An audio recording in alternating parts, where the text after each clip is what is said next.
আয়াত ৫৭ ইয়া আইয়ুহাল্লাযীনা আমানু লা তাত্তাখিযুল্লাযীনা ইত্তাখাযু দীনাকুম হুজওয়ান ওয়া লাইবাম মিনাল্লাযীনা উতুল কিতাবা মিন ক্বাবলিকুম ওয়াল কুফফারা আউলিয়া ওয়াত্তাকুল্লাহা ইন কুনতুম মুমিনিন।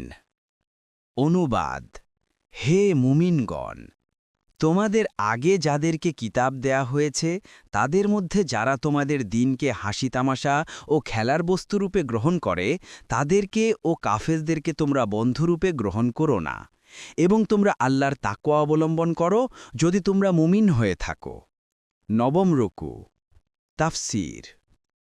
৩ নং ফুটনোটের বিবরণ, অর্থাৎ হে ঈমানদারগণ, তোমরা তাদেরকে সখী অথবা ঘনিষ্ঠ বন্ধুরূপে গ্রহণ করো না যারা তোমাদের দিনকে উপহাস ও খেলা মনে করে।